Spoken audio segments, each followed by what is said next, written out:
त्वमादिदेवः पुरुषः पुराणः त्वमस्य विश्वस्य परम निधानम वेत्तासि वेद्यम च परम च धाम त्वया ततं विश्वमनंत रूप वायुरमग्निवर्णः शशाङ्कः प्रजापतिस्त्वं प्रपितामहस्य नमो नमस्तेस्तु सहस्रकृत्वा पुनश्च भूयोऽपि नमो नमस्ते। वसुदेवसुतं देवं कंसचाणूरमर्दनं देवकी परमानंदम श्रीकृष्णं वंदे जगद्गुरुं श्रीकृष्णं वंदे जगद्गुरुं। भगवद गीता का ये विशिष्ट ज्ञान सत्र स्थित प्रज्ञता विषय पर निरंतर गति कर रहा है। श्री भगवान ने स्थित प्रज्ञता विषय पर भगवत गीता के दूसरे अध्याय में जिन तथ्यों का वर्णन किया है वे संपूर्ण गीता के सार स्वरूप हैं और ऐसा मनीषियों का मानना है कि यह संपूर्ण भगवत गीता के सार के रूप में स्थित प्रज्ञता विषय को श्री भगवान के द्वारा निरूपित किया गया है। जो महानुभाव यहाँ पर उपस्थित हैं और जो अदृश्य पूजनीय महानुभाव भी उपस्थित हैं, उन सभी को भगवान श्री गोविंद की का आशीर्वाद और मेरी ओर से कोटसा अभिवादन और प्रणाम।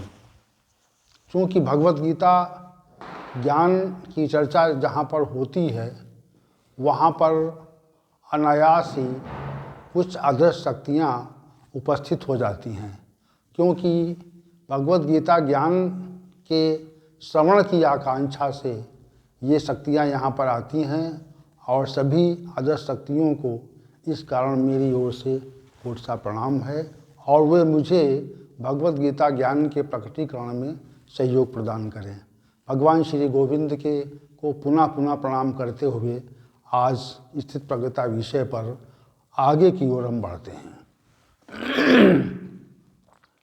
कल का जो श्लोक था वो 62वां श्लोक था, जिसमें ध्यायतो विश्वान पुंसा संगस्ते सुपाजायते संगात संजायते कामा कामात क्रोधो भी जायते। यानी विषयों के ध्यान से उन विषयों के प्रति आसक्ति उत्पन्न होती है और आसक्ति उत्पन्न होने से कामना का प्रादुर्भाव होता है और कामना में विघ्न पड़ने से हमारे मनुष्य के अंदर क्रोध का प्रादुर्भाव स्वतः ही हो जाता है। इस विषय को 62वें श्लोक के रूप में हम सभी ने इस विषय पर चर्चा का श्रवण किया था। आज जो श्लोक हम ले रहे हैं वो भगवद गीता के स्थित प्रज्ञता विषय का 63वां श्लोक है। श्लोक संख्या 63 है। 63 श्लोक को पर हम आज चर्चा करेंगे और उसकी भगवान श्री गोविंद की कृपा से व्याख्या करने का प्रयास करेंगे।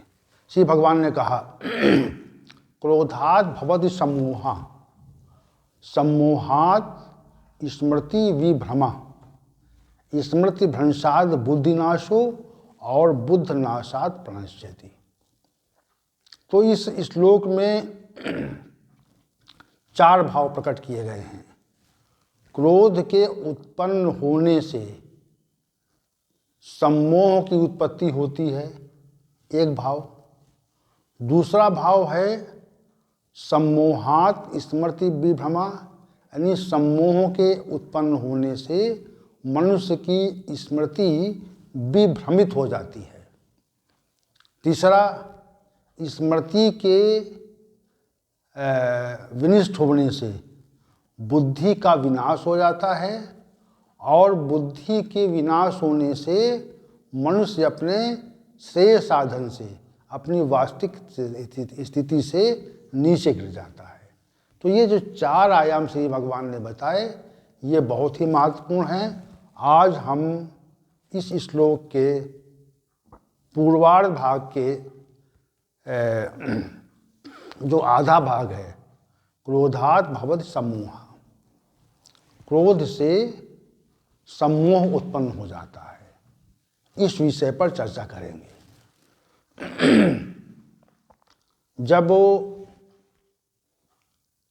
जिन विषयों का की अप्राप्ति होती रहती है और विषयों के संयोग की जो चेष्टा है, उनमें अवरोध आने पर क्रोध की उत्पत्ति होती है।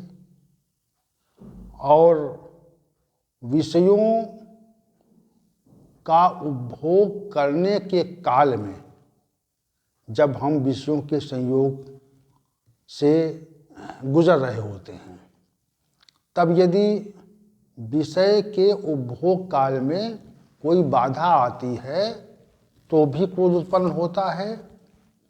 और निर्बाध रूप से जब विषय भोग भोगे गए हैं तो उनकी संभावना और निरंतरता में बाधा आने पर भी क्रोध का प्रादुर्भाव होता है।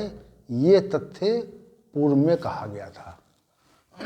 अब श्री भगवान ने कहा कि मनुष्य में यदि क्रोध आ जाए, देखिए ये जो स्थितियां हैं, जो विषयों के ध्यान से और मनुष्य के पतन तक, यानी ध्यायतो विषयान पुंसा से बुद्धि नाशात प्रणश्यति तक, ये जो श्री भगवान ने क्रम बताया है, तो ये जो क्रम है कि विषयों के ध्यान से आसक्ति का उत्पन्न होना और आसक्ति के उत्पन्न होने से कामना का प्रादुर्भाव होना और कामना के प्रादुर्भाव होने से उसमें बाधा आने पर क्रोध उत्पन्न होना, क्रोध के उत्पन्न होने से मूर्छा का भाव उत्पन्न होना और मूर्छा के भाव से स्मृति का भ्रमित हो जाना और स्मृति के भ्रमित हो जाने से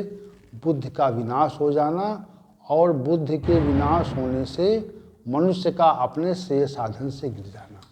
तो ये जो क्रमिक स्थितियां हैं, ये बहुत ही सूक्ष्म काल में हो जाती हैं, ये लगातार होती जाती हैं, ये सेकंडों में होती हैं, अल्पकाल में होती हैं।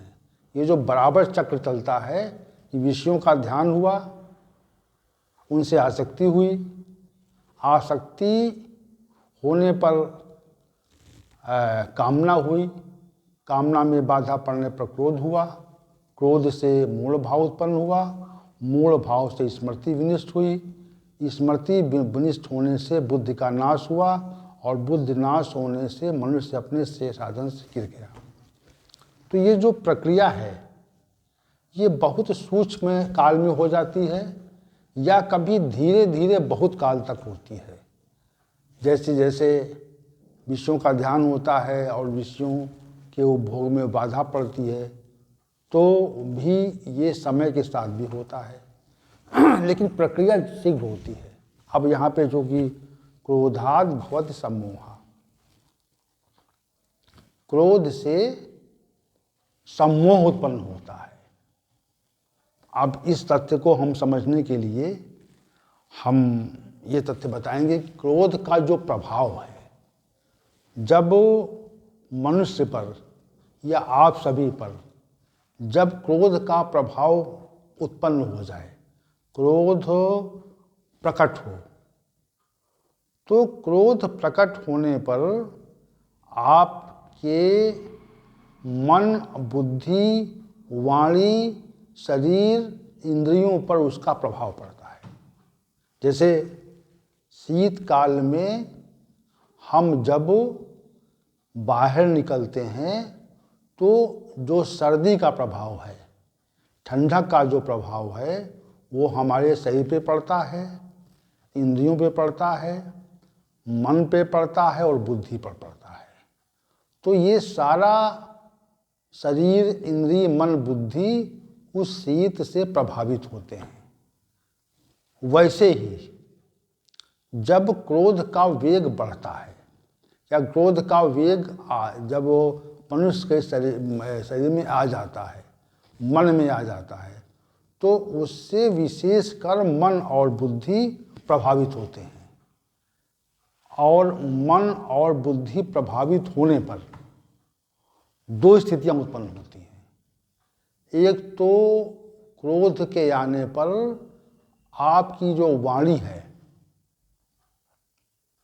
वो असंयमित हो जाती है, और अधिक क्रोध के आने पर शरीर में कंपन उत्पन्न हो जाता है और मनुष्य ऐसी चेष्टा करता है कि वह उसके पास जैसे कोई मतलब बुद्धि नहीं है, विवेक रह नहीं गया है। ये क्रोध की भी जो स्थिति है वो कभी धीमी होती है, कभी मृदु होती है, कभी मध्यम होती है और कभी बहुत तीव्र हो जाती है। जैसे ज्वर है, ज्वर कभी मृदु होता है, कभी मध्यम होता है और कभी बहुत तीव्र हो जाता है। तो बहुत तीव्र ज्वर हो जाने पर मनुष्य उठने की स्थिति में नहीं रह जाता, उठ नहीं पाता। वैसे ही क्रोध के आने पर वह मनुष्य की वाणी से और शरीर से प्रकट हो जाता है। प्रतीत होता है कि ये व्यक्ति, इसके अंदर क्रोध आ गया है। आँखों से, उसकी वाणी से, उसके शरीर से अधिक क्रोध का वेग आ जाने पर वो ऐसी क्रियाएं करता है जो नहीं की जानी चाहिए, यानी वह मूर्खतापूर्ण कार्य करने लगता है। इसी से श्री भगवान कहते हैं कि सम्मोह क्रोधात् भवति सम्मोह, क्रोध से सम्मोह उत्पन्न हो जाता है।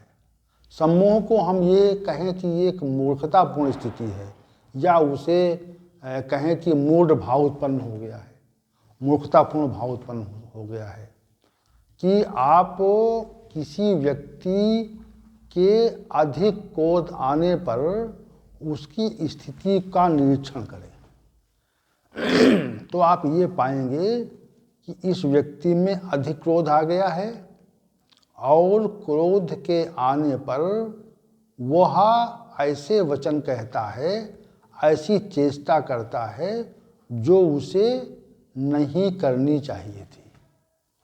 क्रोध के आने पर उसमें ऐसे उसकी मन बुद्धि में इतना परिवर्तन हो जाता है कि मन बुद्धि में उचित अनुचित का विवेक समाप्त हो जाता है। और उचित अनुचित का विवेक जब समाप्त होता है कि हमको क्या करना चाहिए और हमें क्या नहीं करना चाहिए, इस तथ्य का विवेक समाप्त हो जाने पर मनुष्य में मूढ़ भाव आ जाता है। इसी को श्री भगवान सम्मोह से कह रहे हैं। क्रोधात् भवति सम्मोह, क्रोध आने पर मूर्खतापूर्ण कार्य करते हैं। जैसे आप किसी व्यक्ति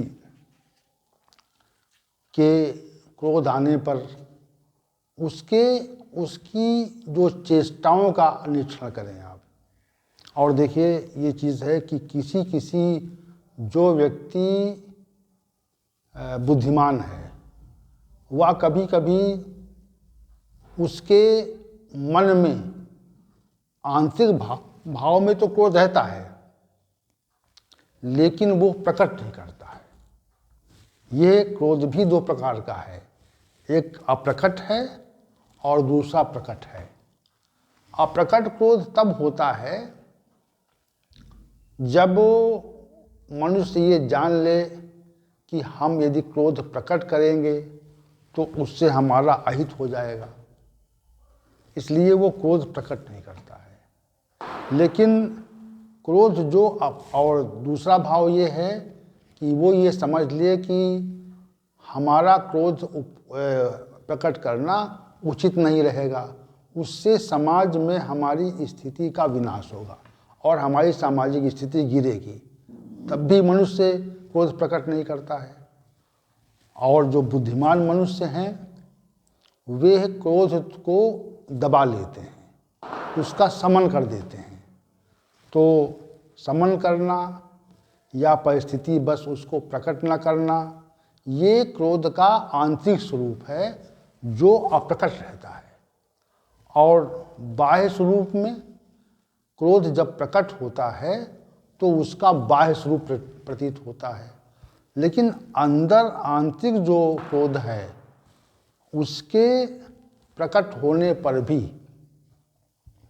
हम अंदर यानी आंतरिक रूप से उस व्यक्ति के अहित के बारे में विचार करते हैं जिसके कारण क्रोध आया है, जो क्रोध का कारण है, जो व्यक्ति उस क्रोध आने का कारण है, हेतु है, उस व्यक्ति वस्तु स्थिति के बारे में हम प्रतिकूल भाव रखते हैं, उसके अहित का प्रयास करते हैं।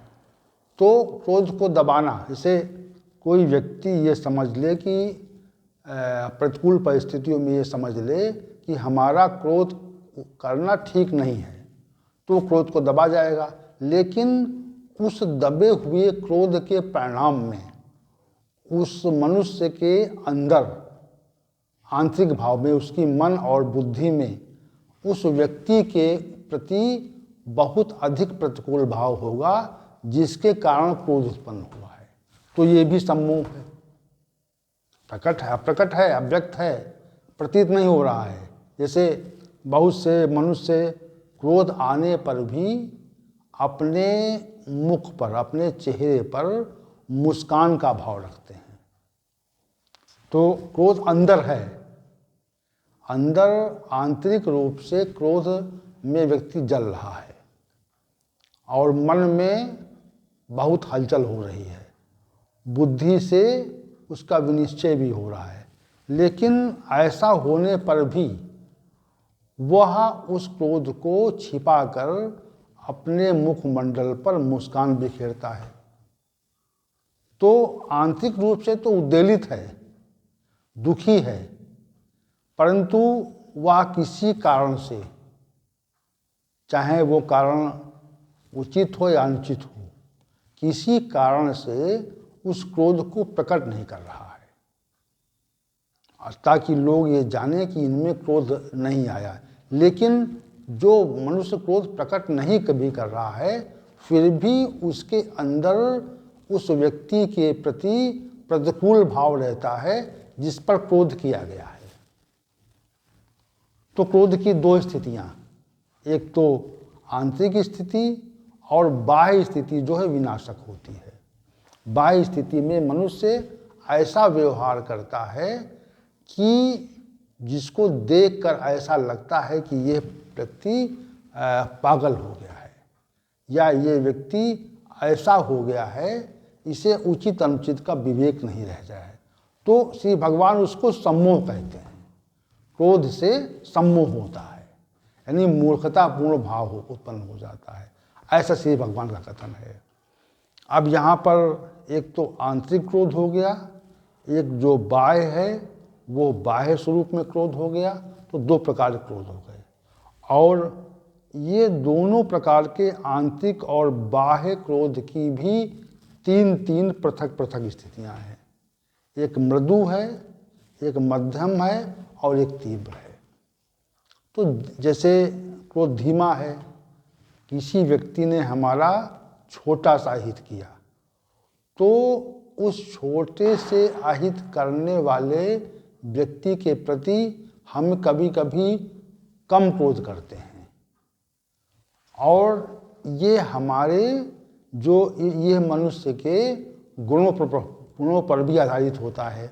जैसे सात्विक विचारधारा को जो व्यक्ति है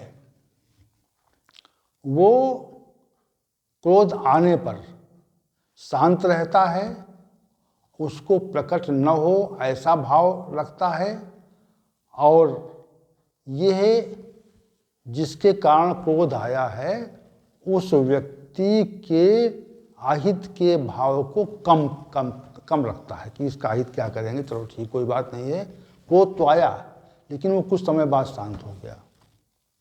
रजोगुणी जो व्यक्ति है, तो रजोगुणी व्यक्ति के अंदर जब क्रोध आता है, चाहे वो उसकी मृदु मात्रा हो, चाहे मध्यम हो, चाहे तीव्र हो, तो उसकी मात्रा के अनुसार उस व्यक्ति के अहित का भाव रहता है कि इस व्यक्ति ने हमारा नुकसान कर दिया, इसका भी हम अहित करेंगे, तो ये भी भाव रहता है। तो ये रजोगुण प्रधान जो व्यक्ति हैं उनके लिए बात है ये। और जो तमोगुणी प्रधान पुरुष हैं, उनका जो क्रोध है वो विशेषकर आंतरिक रूप से तब रहता है जब वो समझ जाते हैं कि यहाँ पर क्रोध करना उचित नहीं है, यदि क्रोध किया तो हमारा अहित हो जाएगा। और विशेषकर तमोगुणी स्वभाव के लोग जब क्रोध करते हैं तो उसको विशिष्ट रूप से, भयंकर रूप से प्रकट करते हैं, उसकी प्रतिक्रिया देते हैं, और वे उस व्यक्ति का एक पर्याप्त सीमा तक अहित करने की इच्छा रखते हैं, जिसके कारण क्रोध उत्पन्न हुआ है। उसमें उनकी जो क्रोध की मात्रा है वो अधिकांश तीव्र ही होती है, मृदु या मध्यम नहीं होती है। मृदु जो क्रोध होता है वो सात्विक विचारधारा के लोगों में होता है और कुछ समय बाद उसका समापन भी हो जाता है। लेकिन जो तमोगुणी मनुष्य हैं, जो तमोगुण की जिनमें प्रधानता है, तो उन मनुष्यों में जो क्रोध होता है वह तीव्र स्वभाव वाला होता है, तीव्र गति वाला होता है। तो तमोगुणी मनुष्य में तीव्र भाव वाला होता है और उसी प्रकार वो मूर्तापूर्ण कार्य करता है, उतना अधिक मात्रा में करेगा। जैसे तमोगुणी मनुष्य यदि तीव्र वेग वाला क्रोध कर ले तो वो उस व्यक्ति को मार डालने का भी प्रयास करता है, जिस कारण क्रोध उत्पन्न हुआ है, उसका अधिकतम अहित करने की इच्छा करता है। तो ये जो क्रोध का प्रकटीकरण है, चाहे आंतरिक रूप से हो चाहे बाह्य रूप से हो, वो मनुष्य के गुणों पर आधारित होता है। जिस प्रकार का जो मनुष्य होता है उसी मात्रा में वो क्रोध उसके अंदर आता है, और क्रोध आने पर उसका जो प्रकटीकरण है, जो उसका व्यक्त होना है, जो उसका दिखावा होना है, वो उसी प्रकार से होता है, परंतु उसी मात्रा में मूढ़ भाव भी उत्पन्न होता है। जैसे सात्विक गुण प्रधान जो पुरुष है उसमें क्रोध आएगा तो उसमें मूर्खतापूर्ण भाव की प्रधानता नहीं रहेगी, गौरता रहेगी, कम रहेगा। मूर्खता जो मूढ़ भाव है, सम्मोह उसके अंदर है, वो कम रहेगा। रजोगुण प्रधान जो पुरुष है उसके अंदर क्रोध आने पर जो सम्मोह का भाव होगा वो मध्यम श्रेणी का होगा, और जो तमोगुणी प्रधान पुरुष हैं उनके अंदर जो मूढ़ता का भाव होगा, सम्मोह का भाव होगा, वो अति तीव्र वेग वाला होगा। कुछ लोगों को आपने देखा होगा कि बात बात पर क्रोध करते हैं, थोड़ी सी बात हुई तो क्रोधित हो जाते हैं। लोग कहते हैं कि अमुक व्यक्ति क्रोधी स्वभाव का है। तो क्रोधी स्वभाव के जो व्यक्ति होते हैं उन व्यक्तियों में तमोगुण की प्रधानता होती है या रजोगुण की प्रधानता होती है, तो वे अपने स्वामित्व की वस्तुओं की हानि देखने पर, संभावना होने पर या हो जाने पर तीव्र ढंग का क्रोध करते हैं, रजोगुण प्रधान जो पुरुष है। तो ये जो क्रोध का जो ये पूरा विज्ञान है ये बहुत विशिष्ट है। मनुष्य चूँकि शिशु अवस्था से ही, एक शिशु को जब आप दूध नहीं देंगे या भूखा रहेगा तो वो रोता है और वो क्रोध करता है। तो शिशु अवस्था से बाल्यावस्था में, किशोरावस्था में और युवावस्था में या प्रौढ़ावस्था में और वृद्धावस्था में, ये सब अवस्थाओं में क्रोध क्यों रहता है?